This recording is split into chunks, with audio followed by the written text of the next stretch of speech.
Imagine um mundo sem ferro, sem eletricidade, sem tecnologia, mas com cidades planejadas, reis poderosos e leis gravadas em pedra. Um mundo onde palácios brilhavam sob o sol e escribas registravam o destino dos homens em tabuletas de argila. Esse mundo existiu e foi chamado de Era de Bronze, o primeiro grande capítulo da civilização humana. Mas o que levou esses povos à glória? E o que fez tudo desmoronar tão de repente? Prepare-se, porque o que você vai ouvir agora vai mudar a forma como você entende o início da história. Você está no Ecos da História, onde as curiosidades escondidas do passado ganham vida. Muito antes das pirâmides do Egito, já existiam cidades, templos, reis e comércio internacional. Entre os rios Tigre e Eufrates, floresceram os sumérios e séculos depois, os babilônios. Enquanto isso, em uma ilha distante chamada Creta, os minoicos dominavam os mares do Mediterrâneo. 3 civilizações, separadas por oceanos, mas unidas por uma mesma era, a Era de Bronze, quando o homem aprendeu a transformar pedra e cobre em poder. Imagine um mundo sem carros, sem eletricidade e sem internet, mas com cidades planejadas, leis escritas e templos que tocavam o céu. Parece impossível, não é? Mas há mais de 5.000 anos, nas margens dos rios Tigre e Eufrates, o homem deu seu primeiro passo rumo à civilização. Nesse lugar árido e misterioso, algo mudou para sempre. A humanidade começou a domar o caos, a criar, a pensar além da sobrevivência. E onde antes havia apenas poeira e vento, nasceu o coração do mundo antigo. Se você gosta desse tipo de revelação histórica, já aproveita e se inscreve no canal para não perder as próximas descobertas que vão surpreender você. Aqui, cada semana traz uma nova viagem ao passado. Assim surgiram as primeiras cidades: Uruk, Ur e Lagash, cidades erguidas com barro, suor e uma fé quase divina. Cada tijolo parecia uma promessa. Agora somos maiores que a natureza. Mas junto com o progresso, vieram novos problemas, porque viver em sociedade nunca foi tão complicado. Templos se erguiam, reis davam ordens e sacerdotes falavam em nome dos deuses. Era o início da civilização e também o início da burocracia. Quer saber de onde veio o primeiro imposto da história? Dos sumérios, claro. Parece que até os deuses precisavam de contadores. E é aqui que nasce a primeira grande invenção da humanidade: a escrita. A escrita cuneiforme não nasceu por arte ou poesia, nasceu por necessidade. Eles queriam registrar colheitas, pagamentos e transações, e ao tentar organizar a economia, acabaram criando a história. As tabuletas de argila começaram com números, mas logo contaram histórias, orações e lendas. O homem havia descoberto o poder de eternizar suas palavras. A primeira palavra escrita que conhecemos não foi amor nem paz, foi salário. Sim, até o início da civilização começa com alguém preocupado com o pagamento. Parece que o ser humano sempre teve prioridades muito claras. E, de certa forma, é até reconfortante saber que pouco mudou desde então. Mas os sumérios não pararam por aí. Eles olharam para o céu e decidiram chegar mais perto dele.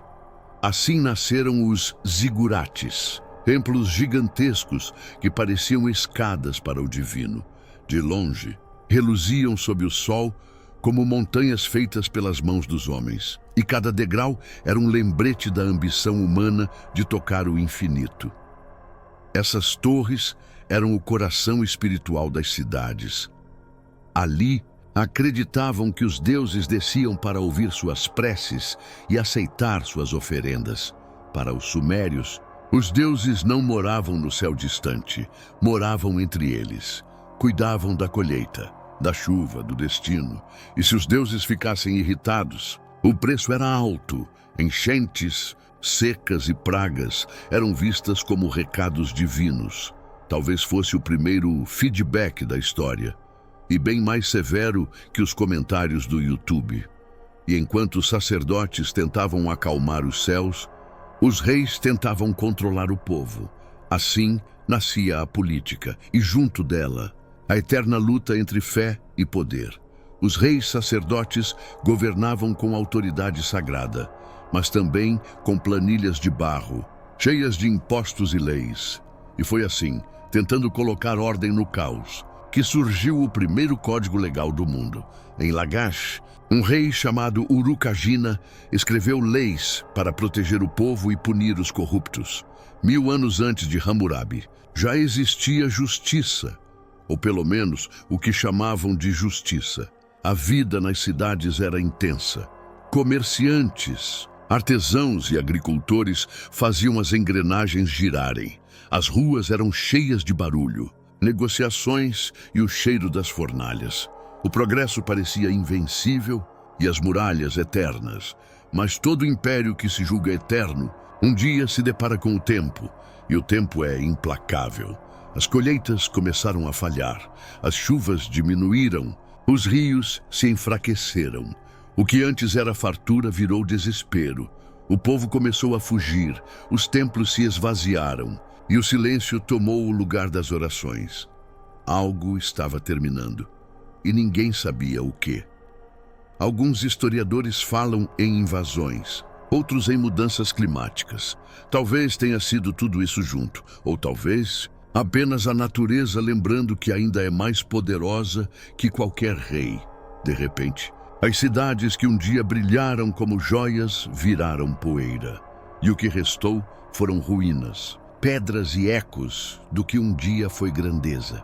Mas a história dos sumérios não acabou no pó. Ela vive em cada palavra que você lê, em cada lei, em cada cidade moderna. Foram eles que ensinaram o mundo a escrever, a medir, a planejar. Sem os sumérios, talvez ainda estivéssemos tentando descobrir como começar uma civilização. Eles não foram apenas os primeiros, foram o modelo que todos tentaram imitar. E é curioso pensar, eles criaram tudo que nos torna humanos, mas acabaram vítimas do mesmo sistema que criaram. Cresceram rápido demais, sonharam alto demais, confiaram demais na estabilidade.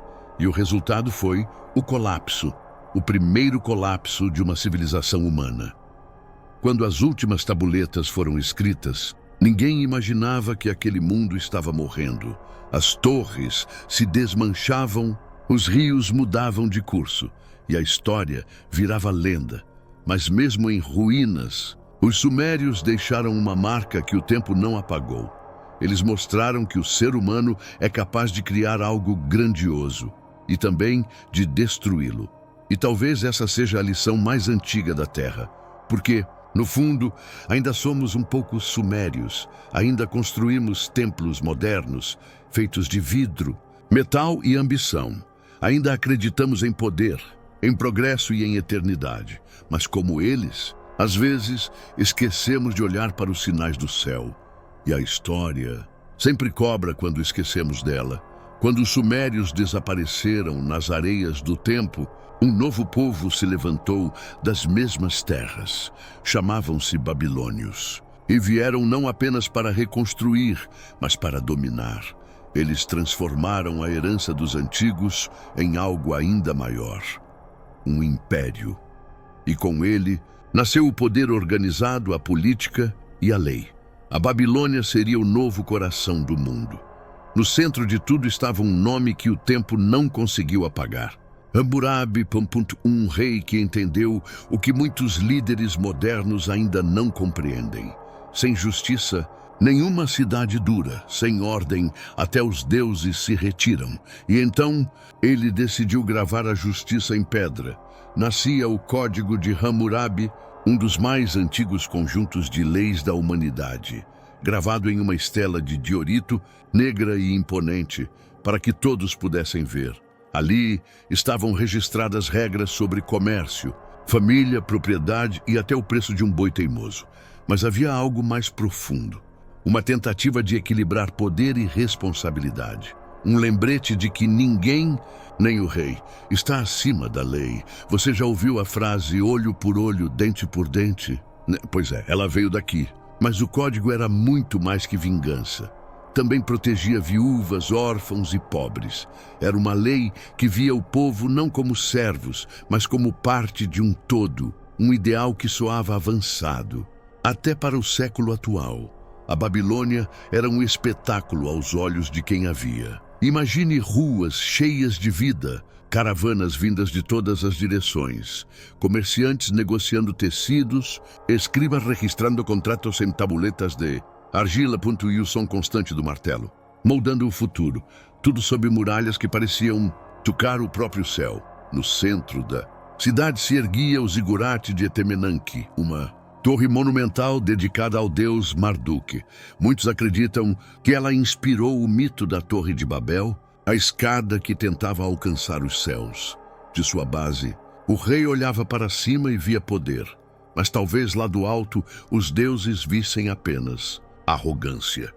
E aqui entra uma reflexão. O que diferencia fé de ambição? Quando o homem constrói para adorar, os deuses sorriem, mas quando constrói para desafiar, o silêncio dos céus se torna aviso. A Babilônia crescia, rica e poderosa, mas também orgulhosa. E na história, o orgulho sempre vem antes da queda. Mesmo assim, que espetáculo devia ser caminhar por aquelas ruas. O brilho do ouro nas portas, as pinturas nos templos, as vozes das multidões. Os mercados tinham de tudo: especiarias, tecidos, pedras preciosas e fofocas, claro. Nada escapa ao comércio, nem os rumores. Afinal, até no mundo antigo, as notícias corriam mais rápido que os mensageiros. A vida era intensa. O som das flautas misturava-se aos passos dos soldados. Caravanas chegavam com metais, perfumes e histórias de terras distantes. A Babilônia era uma mistura de culturas, um verdadeiro centro do mundo. Mas essa mistura trazia tensão, e a linha entre civilização e caos era cada vez mais fina. Hammurabi governava com firmeza e estratégia. Conquistou cidades vizinhas, expandiu fronteiras, unificou povos e fez da Babilônia um símbolo de grandeza. Mas quando o rei partiu, sua lei permaneceu, gravada não apenas em pedra, mas na consciência da humanidade. Imagine o impacto disso: uma civilização inteira obedecendo um conjunto de leis escritas. Era o nascimento da ideia de Estado e, de certa forma, da responsabilidade que temos uns com os outros. Algo que parece tão básico hoje, mas começou aqui no pó da Mesopotâmia. Você consegue sentir o peso dessa herança?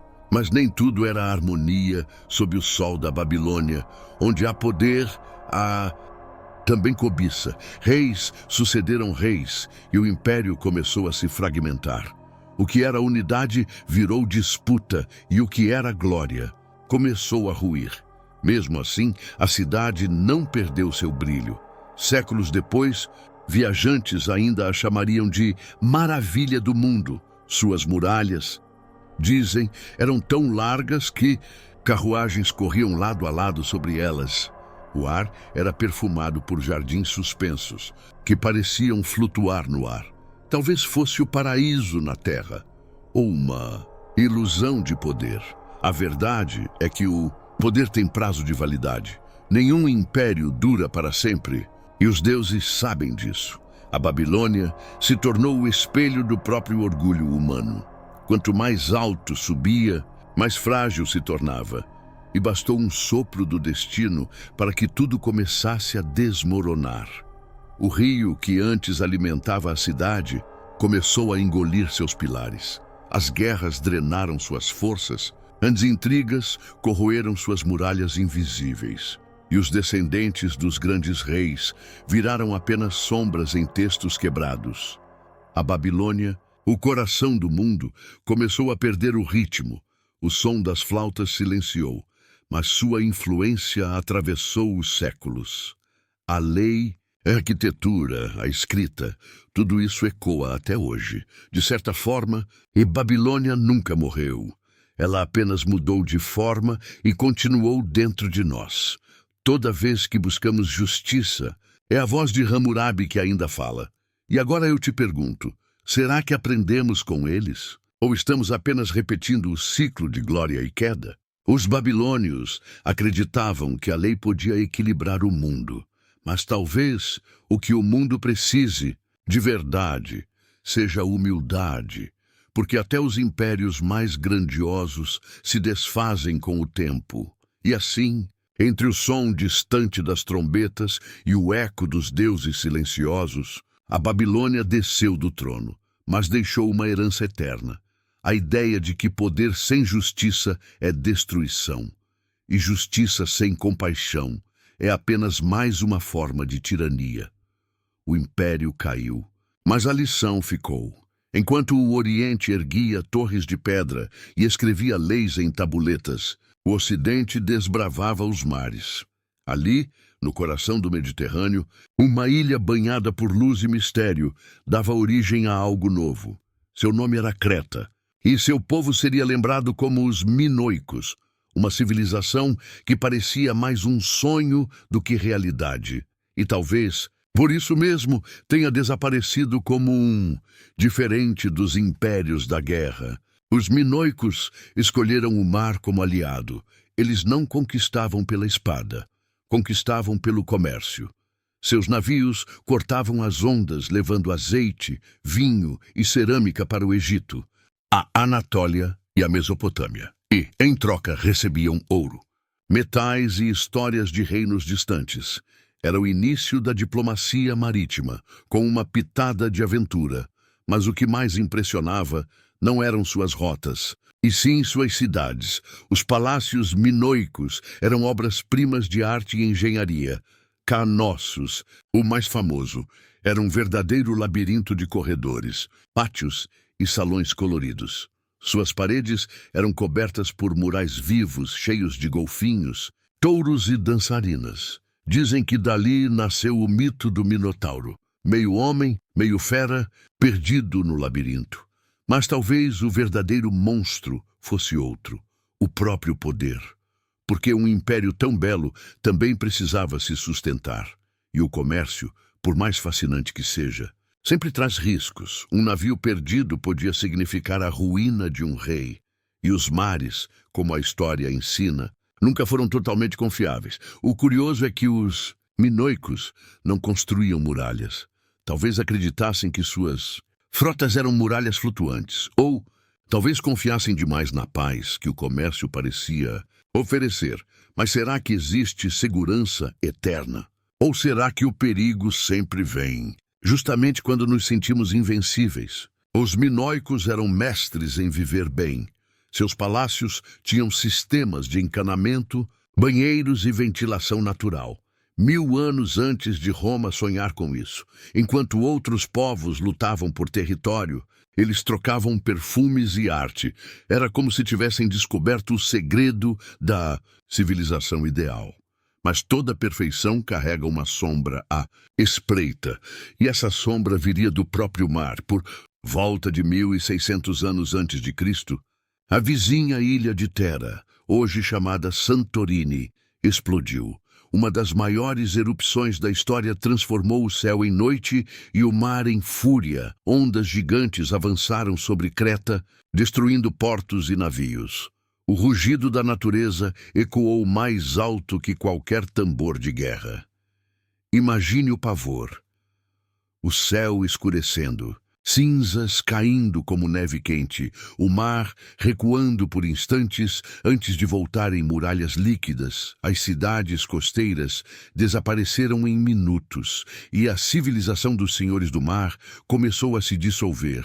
Como espuma sobre as ondas, o que era poder virou silêncio. Mas será que foi apenas a natureza a culpada? Alguns historiadores acreditam que os micênicos da Grécia continental aproveitaram o desastre para invadir Creta. Outros dizem que a economia já estava fragilizada e o vulcão apenas acelerou o fim. Talvez tenham sido ambos, o destino e a ganância, agindo juntos. Afinal, o colapso gosta de companhia. Mesmo em ruínas, os palácios minoicos continuaram belos. Os afrescos resistiram.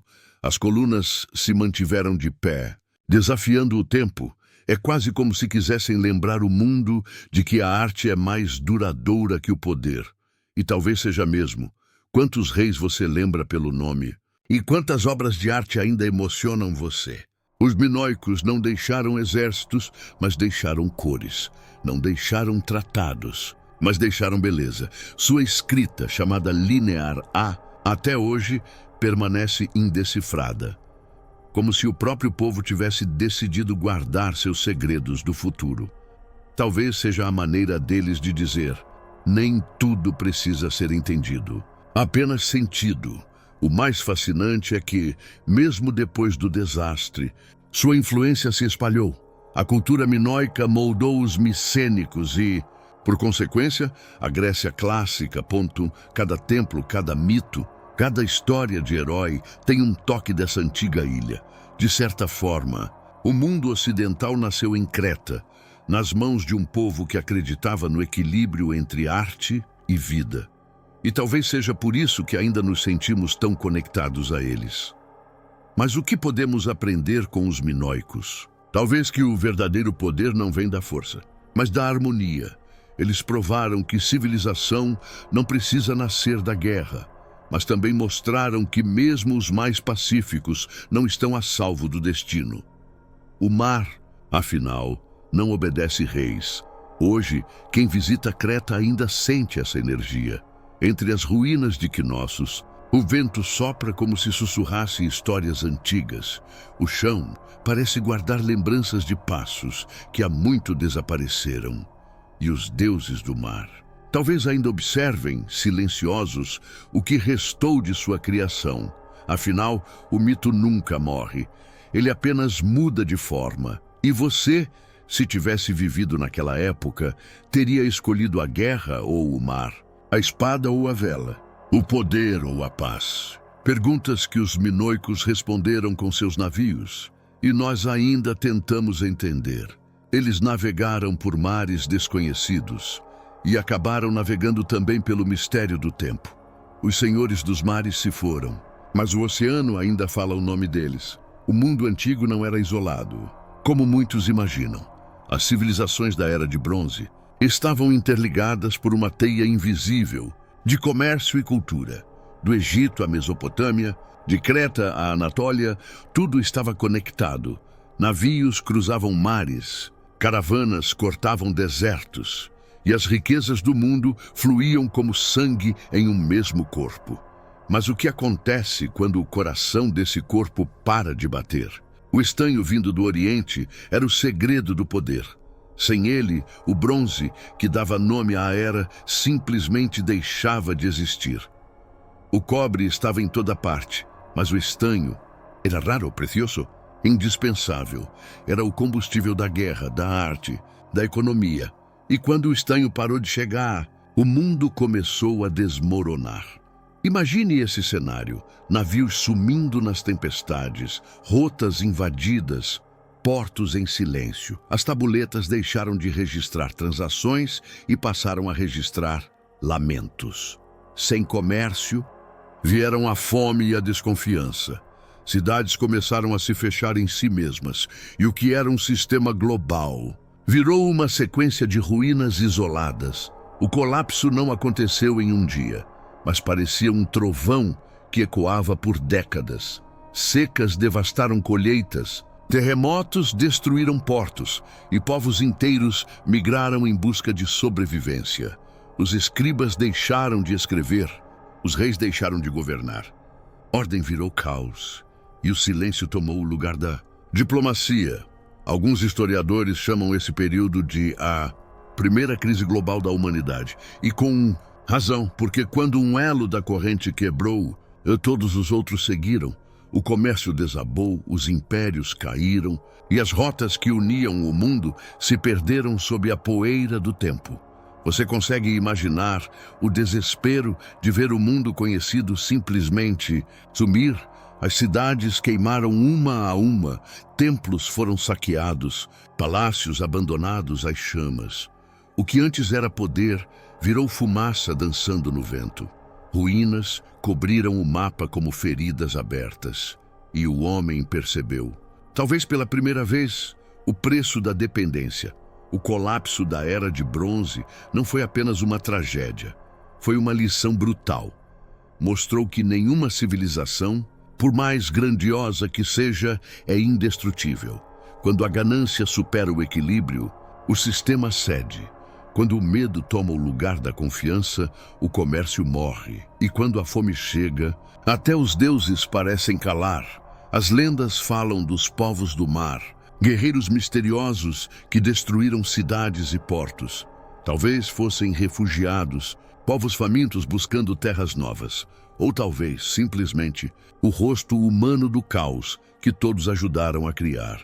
Porque na história, os vilões nem sempre vêm de fora.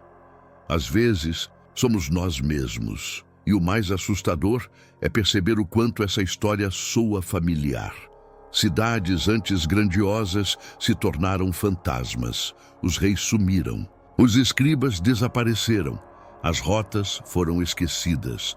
Durante séculos, o mundo mergulhou em escuridão. A escrita rareou. Os monumentos ruíram. E o conhecimento se escondeu.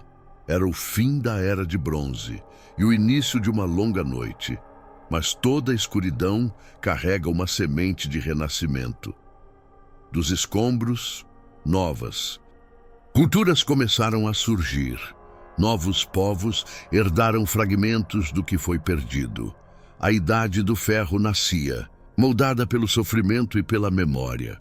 E o fogo que destruiu, agora serviria para forjar um novo começo. Os arqueólogos modernos ainda encontram vestígios desse colapso global.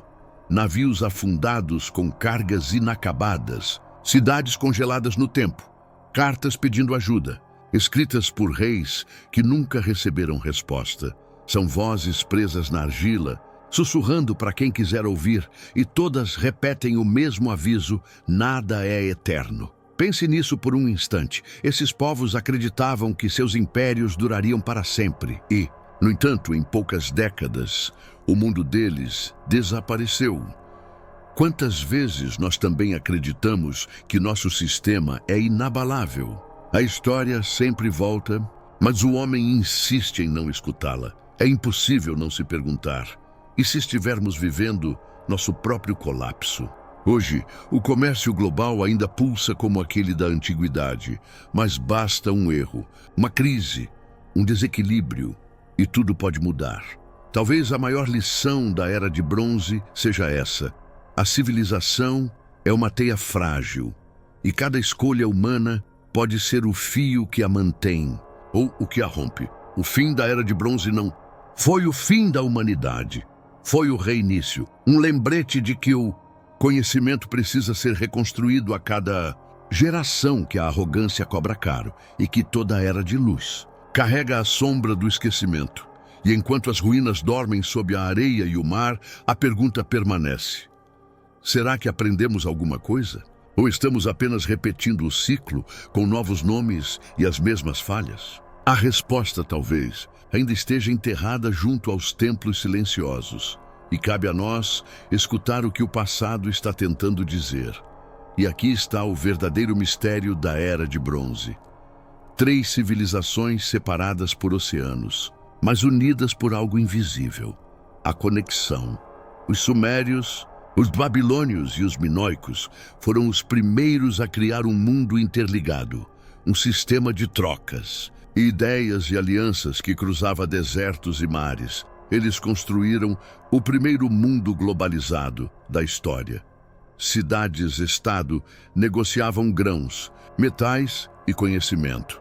Sacerdotes enviavam cartas a reis distantes, pedindo ajuda ou prometendo alianças. Navios traziam o que faltava em uma terra e levavam o que sobrava em outra. Era uma rede viva, pulsante, movida pelo desejo humano de crescer e prosperar. O futuro, pela primeira vez, parecia uma construção coletiva, mas o que é força também pode ser fraqueza. Essa teia que unia tudo se tornou o próprio ponto frágil da civilização.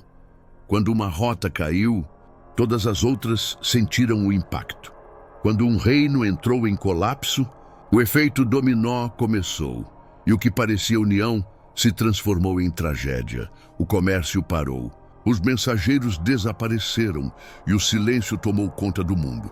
A rede que sustentava a Era de Bronze se desfez como um castelo de areia diante da maré. Cada grão representava uma cidade, um povo, um sonho, e o vento da história soprou até restar apenas poeira. Você já pensou que o mesmo pode acontecer conosco? Os arqueólogos de hoje ainda buscam entender como tudo desabou tão rápido. Eles escavam ruínas, decifram tabuletas e encontram rastros de um mundo esquecido. Cartas pedindo ajuda, nunca respondidas. Templos interrompidos no meio da construção. Sinais de uma era que acreditava ser eterna. E não percebeu que já estava morrendo. É como se a Terra tivesse apagado o registro de uma época inteira. Como se a própria história tivesse decidido recomeçar do zero. Mas nada se perde totalmente. Nas ruínas, nos mitos e nos fragmentos, os ecos ainda estão lá, sussurrando uma mensagem que atravessa os séculos. Cuidado com o excesso de confiança. Essa parece ser a advertência deixada pelos povos da Era de Bronze. Eles acreditaram que a conexão os tornava invencíveis. Mas bastou o desequilíbrio para que tudo se partisse, como se o próprio progresso tivesse se voltado contra eles. E isso nos leva numa pergunta desconfortável. Será que nós estamos repetindo o mesmo caminho?